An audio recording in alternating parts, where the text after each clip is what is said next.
दोस्तों, आज जो कहानी आप सुनने जा रहे हैं वो किसी कल्पना या अफवाह से नहीं बल्कि वास्तविक घटनाओं से जुड़ी हुई है। ये कहानी हम समर्पित करते हैं भारत के प्रसिद्ध पैरानॉर्मल इन्वेस्टिगेटर गौरव तिवारी को। इस वीडियो का उद्देश्य डर या अंधविश्वास फैलाना नहीं बल्कि उस सच्चाई को सामने लाना है जिसे अक्सर लोग समझ नहीं पाते। ये केवल एक सच्ची कहानी है जिसे समझ और जागरूकता के लिए प्रस्तुत किया गया है।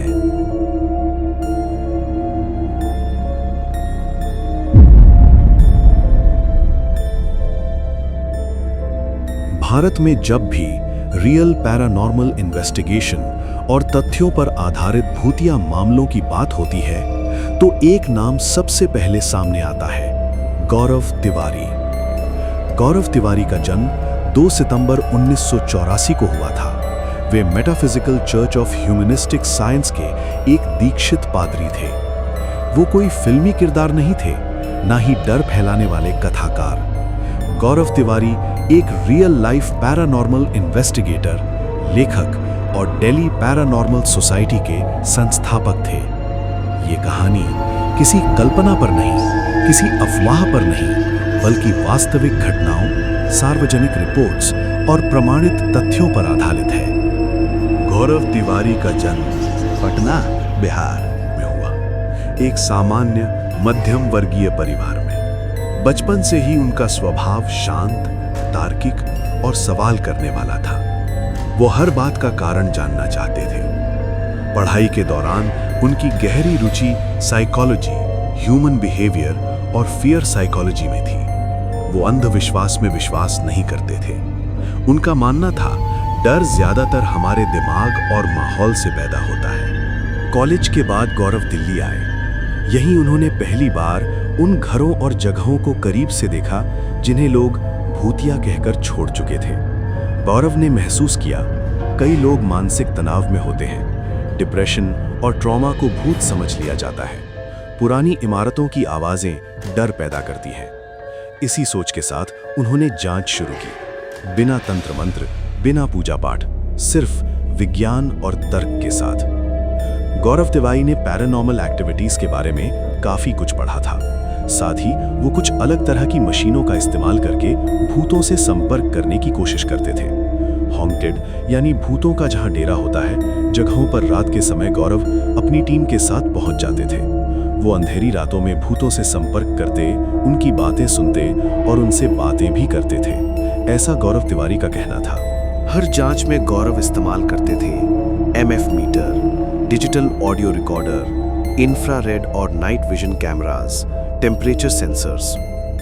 उनका साफ कहना था, अगर कोई चीज दिखाई नहीं देती तो उसे भूत मान लेना सबसे आसान रास्ता है। इसी सोच से जन्म हुआ दिल्ली पैरानॉर्मल सोसाइटी का, भारत की शुरुआती प्रोफेशनल पैरानॉर्मल इन्वेस्टिगेशन टीम्स में से एक। डीपीएस का उद्देश्य था तथ्यों की जांच, अंधविश्वास को तोड़ना, मानसिक स्वास्थ्य को लेकर जागरूकता। गौरव कई इंटरव्यू में कहते थे 90% से ज्यादा केस पैरानॉर्मल नहीं होते। धीरे धीरे गौरव तिवारी मीडिया में पहचाने जाने लगे। उन्होंने जांच की भानगढ़ किला, दिल्ली कैंट, संजय वन, कुलधरा गांव। टीवी पर उनका रवैया हमेशा शांत, तार्किक और डर से दूर रहता था। करीबी लोगों के अनुसार ये काम मानसिक रूप से बहुत भारी था। लगातार अंधेरी जगहें, डर में जी रहे लोग, मानसिक समस्याएं। गौरव ने स्वीकार किया, नींद पूरी नहीं होती थी, तनाव बना रहता था, दिमाग कभी शांत नहीं होता था। लेकिन उन्होंने कभी ये नहीं कहा कि कोई आत्मा उनके पीछे है। 7 जुलाई 2016 की रात गौरव अपने दिल्ली स्थित घर में थे। उनकी पत्नी भी घर पर मौजूद थी। रात में गौरव अपने बाथरूम में चले गए। काफी देर तक बाहर ना आने पर दरवाजा खटखटाया गया। कोई जवाब नहीं आया। दरवाजा तोड़ा गया। गौरव तिवारी बाथरूम के अंदर मृत पाए गए। पुलिस की प्रारंभिक जांच में मृत्यु का कारण बताया गया फांसी लगना, सुसाइड बाय हैंगिंग। कोई सुसाइड नोट नहीं मिला। ये खबर पूरे देश में फैल गई। मृत्यु के बाद सोशल मीडिया पर अफवाहें फैलने लगीं। पहला, पैरानॉर्मल अटैक। दूसरा, आत्मा का बदला। तीसरा, भूतिया प्रभाव। लेकिन इन बातों का कोई प्रमाण नहीं मिला। विडंबना ये थी, जो इंसान अंधविश्वास के खिलाफ था, उसी की मौत को अंधविश्वास से जोड़ दिया गया।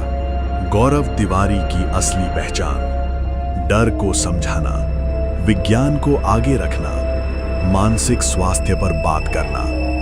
उनका संदेश आज भी गूंजता है, हर डर भूत नहीं होता। गौरव तिवारी कोई हॉरर कहानी नहीं थे, वो एक इंसान थे जो डर की दुनिया में उतरकर लोगों को डर से बाहर निकालना चाहते थे। उनकी जिंदगी हमें डराती नहीं, बल्कि सोचने पर मजबूर करती है।